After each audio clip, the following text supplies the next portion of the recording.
J'attends que vous me posiez une question. Je ne sais pas sur quoi je dois intervenir. Alors, écoute, je prends le micro. Est-ce que tu m'entends? Oui, t'entends. Oui, oui, je t'entends, oui. Ok. Alors déjà, bonsoir Richard d'être avec nous ce soir. Je sais que tu as pas beaucoup de temps à nous accorder. On a un peu merdé avec la technique là. Je ne sais pas ce qui s'est passé. Il est 8h15, on a un petit quart d'heure parce que je crois que tu as un rendez-vous. Alors écoute, nous on a entendu ton message sur WhatsApp, on a entendu eh bien, ce qui s'est passé le 4 octobre. Donc tu étais sur l'autoroute et puis une déflagration sur ton pare-brise. Et tu as fait tout de suite une vidéo et tu nous as tenus au courant.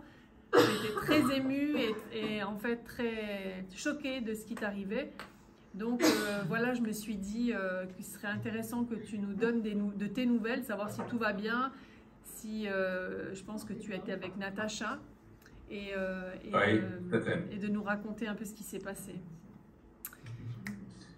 Écoutez, en tout cas, merci beaucoup de tout cœur avec vous. Vous savez vraiment tout le soutien que vous m'accordez précisément est extrêmement important. Et donc, c'est vrai que je suis très heureux de faire ce live avec vous, même si je suis encore extrêmement secoué par ce qui a pu se passer. Ce qui s'est passé est purement et simplement criminel, en tout cas dans les intentions. Et Natacha est encore extrêmement bouleversée par ce qui s'est passé. Et je crois que Annick, tu l'as eu tout à l'heure au téléphone et elle a pu te le confirmer. On était dans la voiture en fait pour une séance de signature. Vous savez que j'ai sorti mon livre, Le journaliste à abattre, qui portait ô combien bien son nom à l'heure actuelle. Et on faisait des conférences et des campagnes de signature un peu partout en France. On les a démultipliées et on en avait notamment sur la Côte d'Azur. La côte d'Usure, je serais tenté de dire aujourd'hui, parce que tant cette côte est infiltrée par la franc-maçonnerie et vraiment par des sectes extrêmement puissantes et délétères. Et on a senti vraiment des ondes très négatives, même si l'accueil chez l'habitant a été extrêmement chaleureux et bienveillant, puisque les gens le sont avec nous plus que jamais. Et c'est vrai qu'on a été à Cannes, on était à Saint-Raphaël, pour ceux qui connaissent, à côté de Nice. Et on était sur place, en fait, dans un premier temps à Cannes. Et puis le lendemain à Saint-Raphaël, dans une soirée où on a fait une conférence, il y avait vraiment près d'une centaine de personnes, il y avait beaucoup de monde. Chez l'habitant, un truc qui était quasi improvisé. Et à la suite de ça, en fait, on est reparti à Cannes le lendemain soir. Donc ça s'est très bien passé. On est reparti à Cannes le lendemain soir parce qu'il y a des gens qui nous invitaient sur place. Et on revenait en fait par Saint-Raphaël pour ensuite remonter sur Paris. Et c'est là que ça s'est gâté. Le matin au réveil, à 7h du matin, on a émis le réveil. Et pendant que j'étais en train d'amener en fait ma valise sur le parking d'une résidence privée où on était accueillis chez des gens dans une très belle maison au bord d'un golfe, là-bas sur place, dans une impasse privée. En arrivant pour mettre ma voiture, j'ai vu une voiture démarrer avec 2 personnes dedans. Bon, j'ai pas prêté spécialement attention en me disant que la voiture, en fait, faisait fausse route. Et cet élément que j'avais oublié sur le moment, tant les faits ont été graves par la suite, cet épisode-là, en fait, m'est revenu en mémoire. Et en fait, on a été suivis depuis ce moment-là, visiblement en tous les cas, puisque le propriétaire de la maison, l'homme qui nous a accueillis chez lui, nous a certifié qu'il n'y avait quasiment aucune voiture qui passait, et encore moins sûrement à ces heures-là, et que ça, c'était pas possible. Et donc, ce qui s'est passé, c'est qu'on a pris la voiture avec Natacha, on est passé par ceux qui connaissent Aix-en-Provence, et puis Salon de Provence, et puis après l'autoroute A8, et puis après on est remonté vers Lyon. Et là, c'est vrai qu'à un moment donné, j'étais sur l'autoroute plus rapidement que voulu, puisque la vitesse autorisée en France était de 130, et là j'étais à 150. Donc j'espère qu'il n'y a pas de policiers qui seraient susceptibles de verbaliser à distance, mais bon, qui nous écoutent, je ne crois pas. Mais bon, en tous les cas, je roulais très vite avec ma voiture qui a 270 000 km, mais qui a les vitres blindées et le pare-brise feuilleté. Donc c'était une voiture ministérielle qui a appartenu à l'époque à Henri de Charette, qui était un ministre de Chirac. Une voiture qui a été créée en série, donc extrêmement limitée. Et j'avais racheté, moi, un intermédiaire, pas Hervé de Charette en direct, mais un intermédiaire qui avait acheté Hervé de Charette, que je connaissais bien, et qui m'avait revendu. Et donc, j'ai été sauvé par cette voiture. On a été sauvé par cette voiture avec Natacha, puisque sur l'autoroute, pour vous la faire très courte, On a été doublé par une voiture, alors que j'étais déjà moi quasiment à 150 km/h, donc extrêmement rapide. Et j'ai été doublé par une voiture, donc je me suis mis sur la droite d'une autoroute à 3 voies, sur la voie du milieu, et j'ai quand même tourné la tête pour regarder sur ma gauche la voiture qui passait en trombe. Et je me suis dit, tiens, c'est curieux, c'est qui ce Zoulou là qui passe comme ça aussi vite? Et j'ai vu que les vitres étaient teintées. Et j'ai eu à peine le temps, si vous voulez, de réfléchir à ça, qu'on a entendu un bruit extrêmement sourd, un bruit vraiment très très puissant et sourd, et immédiatement l'impact sur le pare-brise. Donc j'ai quasiment, je me suis rabattu sur la droite immédiatement, sans perdre totalement le contrôle du véhicule, mais en me mettant sur la voie de droite. Du coup, la voiture étant à gauche, moi j'étais au milieu au moment des faits, et donc je suis passé sur la droite, et heureusement. Et là, on a vu l'impact de balles dont on nous a confirmé après l'expertise qui a eu lieu toute la journée, et après plusieurs personnes que j'ai pu avoir, dont Julien Bonnet, le capitaine de gendarmerie et qui était spécialisé là-dedans, et des experts en balistique, que c'était bien une balle de 9 mm qui nous est arrivée dedans. Voilà, à bon entendeur, salut. Donc il faut faire vraiment extrêmement attention aujourd'hui de nos jours.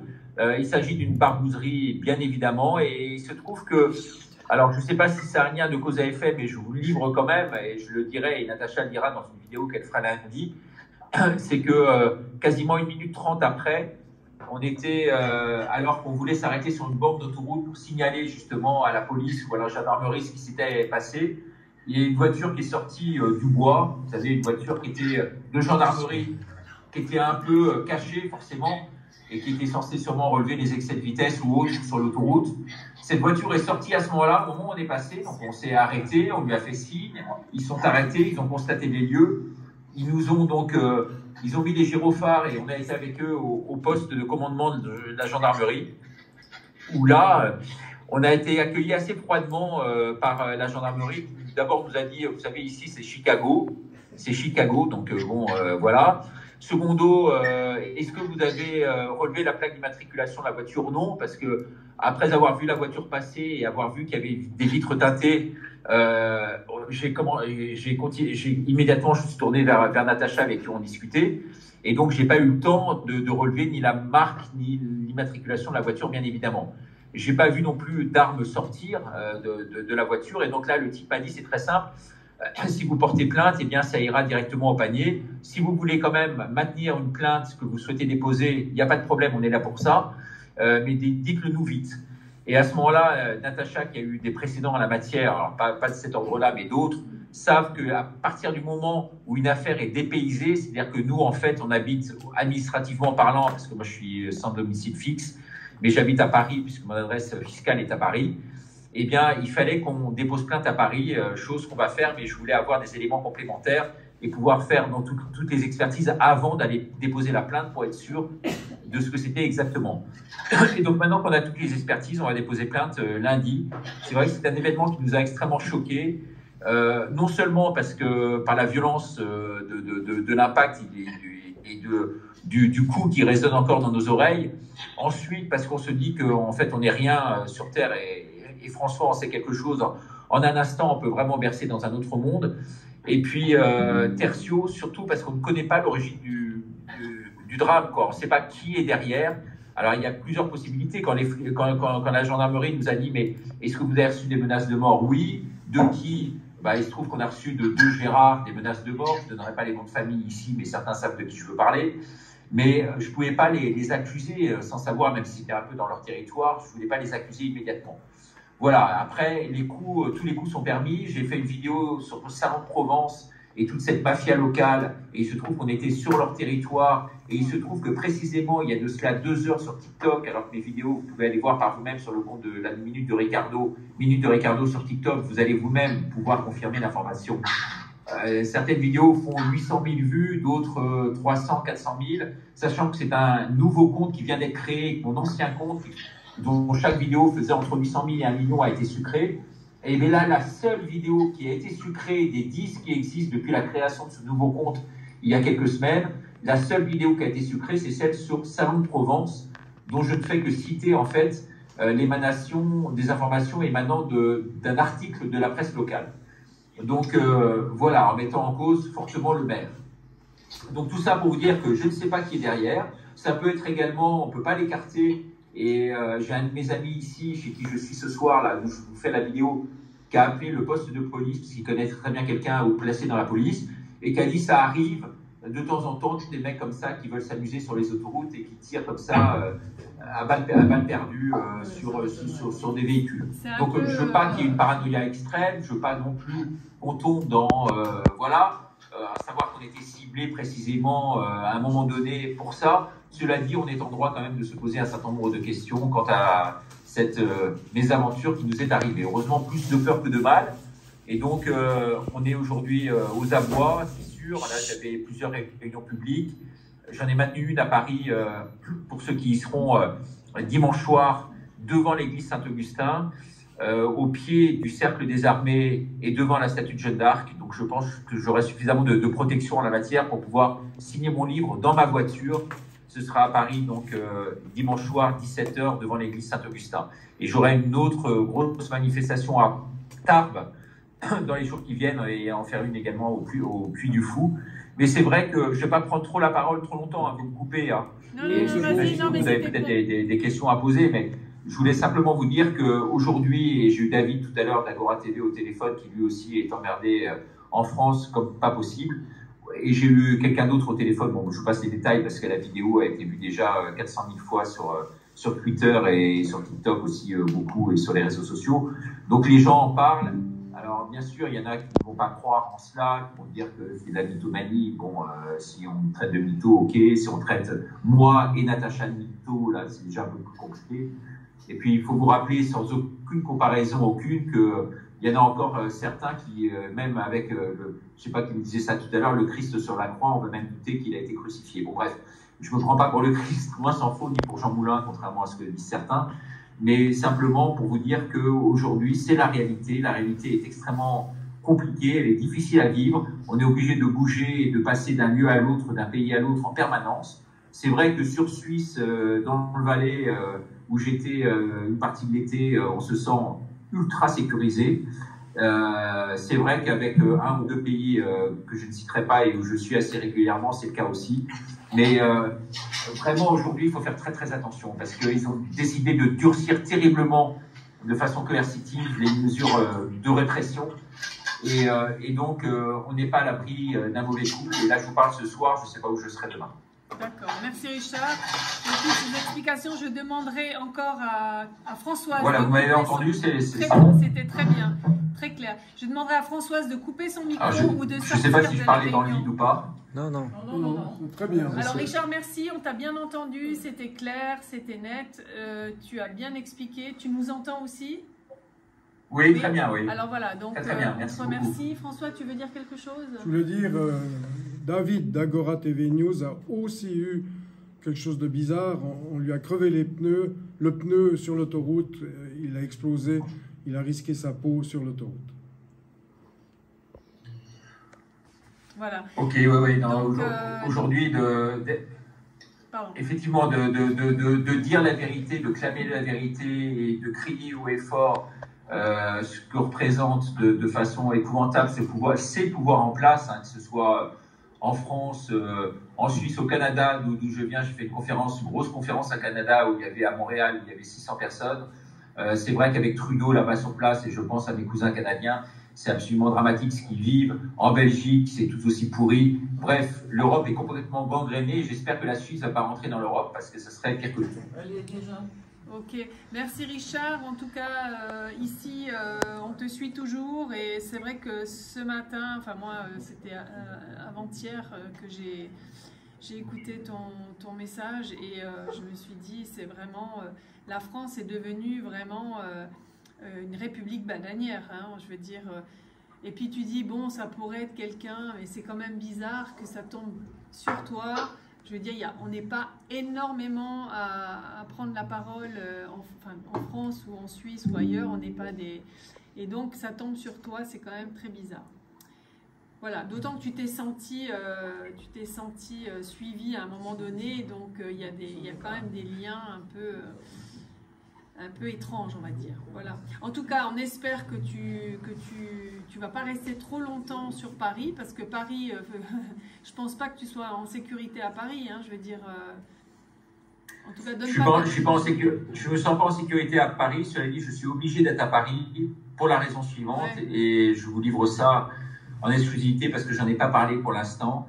Mais il se trouve que ma mère, qui allait très très bien, mon père qui faisait le chemin de Compostelle encore il y a très peu de temps, ma mère a eu une embolie, et à la sortie de l'hôpital, on lui a décelé un turbocancer du pancréas et du foie.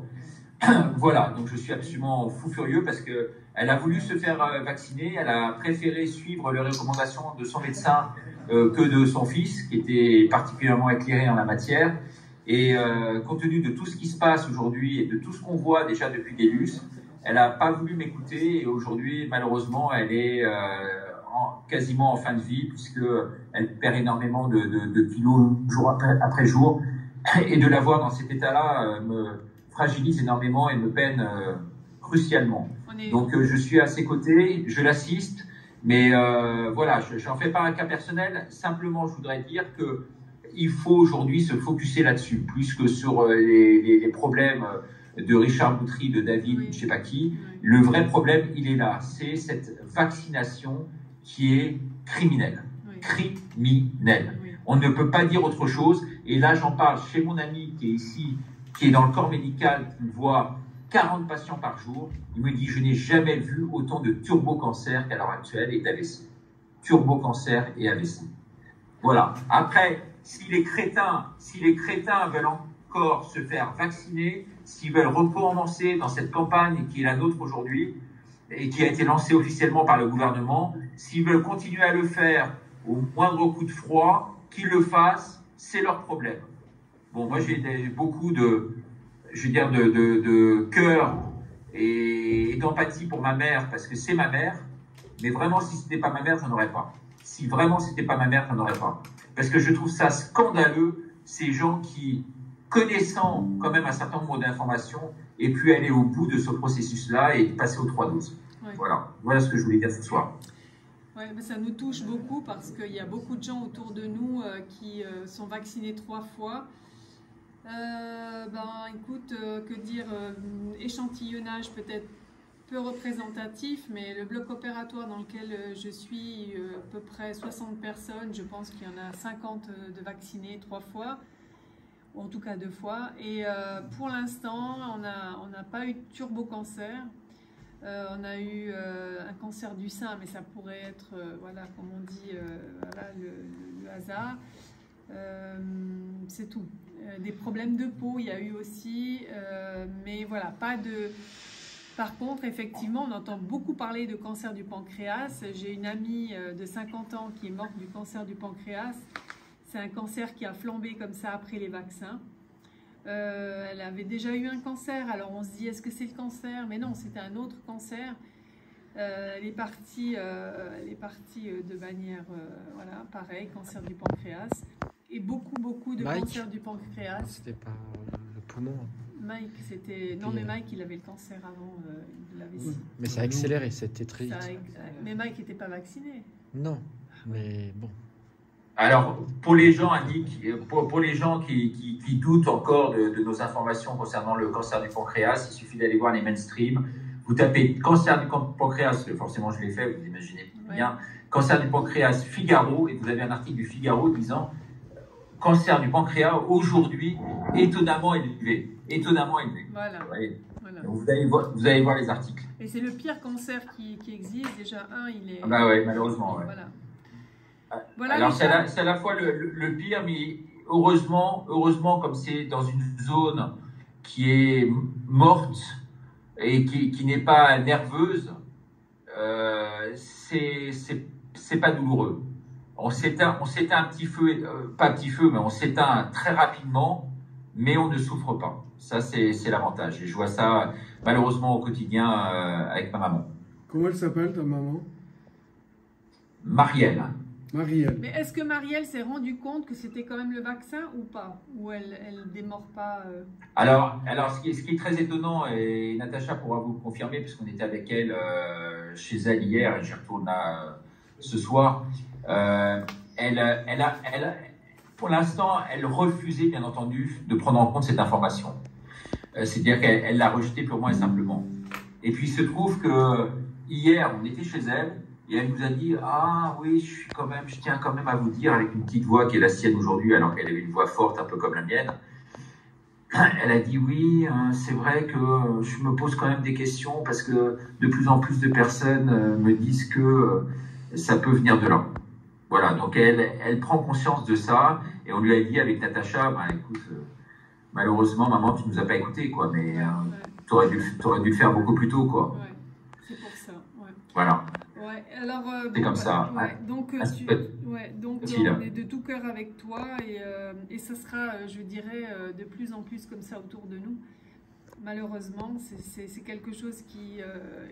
tu vois, tu parles de ta maman. Moi, c'était un ami chirurgien qui a fait vacciner sa femme et qui était la prunelle de ses yeux. C'était un couple hyper uni. Et quand je lui ai dit, tu n'as pas fait vacciner Isaac, qui avait déjà eu un cancer du sein et qui était en rémission totale et tout. Et il ne m'a pas répondu, mais je sais que pour protéger... son épouse, il a certainement poussé au vaccin, comme tous les médecins sont vaccinés en Suisse, hein. Enfin en tout cas avec lesquels je travaille. Non, mais très peu ne sont pas vaccinés. En tout cas avec ceux avec qui je travaille. Richard, on ne va pas te prendre trop ton temps car tu es chez un ami. On te remercie en tout cas infiniment. On regrette ce début d'interview qui était un peu chaotique, mais on a finalement eu tout ton témoignage. Et on est très heureux que tu sois en bonne santé et que tu sois sain et sauf surtout, ainsi que Natacha. On vous envoie plein de pensées positives et affectueuses surtout. Et on espère que tu vas continuer ta route de manière sécure. Et voilà, est-ce qu'il y a des gens qui veulent poser une question? Peut-être que je vois des gens qui se rapprochent. Quelqu'un demande si on peut prier pour vous. Ah ouais, écoutez, en tout cas, on est bien protégé par l'archange Saint-Michel, qui est une voûte céleste et qui vraiment nous protège. Et c'est lui qu'il faut invoquer aujourd'hui, je pense. Oui, c'est clair. En tout cas, bravo d'avoir choisi une voiture blindée d'un ancien ministre. Ça t'a sauvé la vie.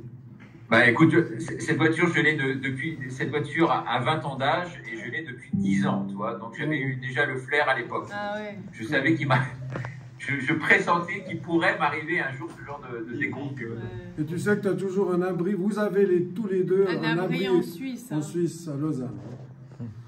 Ah bah c'est fabuleux. Je connais toute l'amitié qui est la nôtre aujourd'hui et qui nous dit à jamais. Voilà. Ici et ailleurs. Et ici voilà. Enfin, et ailleurs. Je pense que tu dois avoir plein d'endroits où tu peux te réfugier, mais en tout cas, en Suisse, vous savez que vous êtes bienvenus. Et puis la Suisse, c'est encore peut-être terre d'asile. Il y a Philippe Auberson, il a aussi un chalet en Valais. Ah bah voilà. Faut pas